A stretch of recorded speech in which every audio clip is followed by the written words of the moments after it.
कांग्रेस प्रवक्ता सुरेंद्र राजपूत का शर्मनाक बयान सामने आया है और इसी घटना को लेकर शर्मनाक बयान सामने आया है। हत्यारा बिना पेंशन वाला सैनिक था।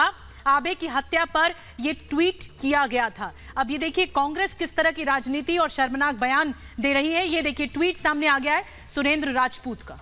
जी हाँ, देखिए सुरेंद्र राजपूत इतने बड़े नेता की मौत का माहौल उड़ा रहे हैं, मजाक उड़ा रहे हैं। उन्होंने लिखा कि शिंजो आबे को गोली मारने वाला जो हमलावर था यामागामी, जापान की एसडीएफ यानी बिना पेंशन वाली सेना में काम कर चुका था। देखिए सर, ये इसे कहते हैं घिनौनी और खराब राजनीति।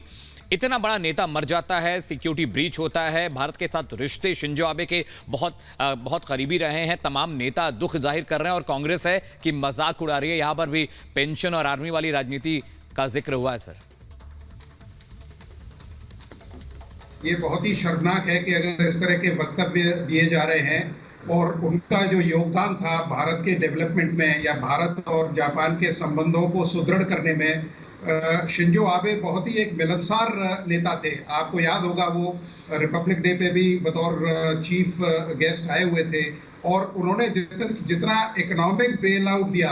अभी आपने देखा होगा लॉकडाउन में जब वहाँ से चीन से सारी इंडस्ट्रीज अप्रूव करने शुरू हुई थी, 23 बिलियन का पैकेज उन्होंने दिया था कि आप किसी भी कंट्रीज में, और उन्होंने ये तरजीह दी थी कि भाई आप अगर भारत में अपने आप को रिलोकेट करते हैं तो वो उससे बड़ी खुशी की बात नहीं होगी।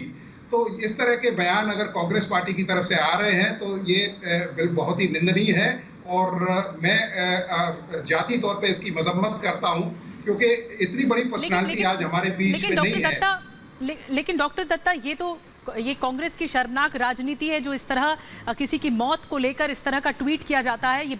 ये बेहद शर्मनाक बयान है जिसकी निंदा की जानी चाहिए। लेकिन डॉक्टर दत्ता, मैं आऊंगी आपके पास। शहजाद पूनावाला जो नेता इस वक्त हमारे साथ जुड़ चुके हैं। शहजाद पूनावाला, आपने देखा सुरेंद्र राजपूत का ये ट्वीट जिसमें मजाक बनाकर रख दिया एक नेता की, एक पूर्व जो राजनेता इतने बड़े कद का, उसका निधन हो जाता है और इस तरह की मजाक किया जाता है, इस तरह का ट्वीट किया जाता है।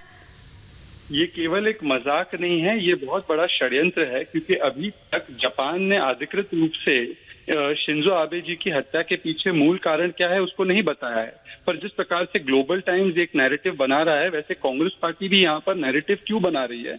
एक तो वो एक ऐसे व्यक्ति के मृत्यु का राजनीतिकरण कर रही है जो भारत का सबसे अहम मित्र था भारत जापानी रिलेशन को मजबूत करने में। वो एक विश्व नेता थे, वो उनको पूरा देश उनकी खुद के जापान के अलावा भारत भी उतना ही मानता था। आज उनके चले जाने पर जब हम पूरा देश राष्ट्र एक तरीके से शोक में डूबा हुआ है, तब इस प्रकार से इसका इस्तेमाल करना राजनीति करने के लिए, पेटी पॉलिटिक्स करने के लिए पहली बार नहीं है।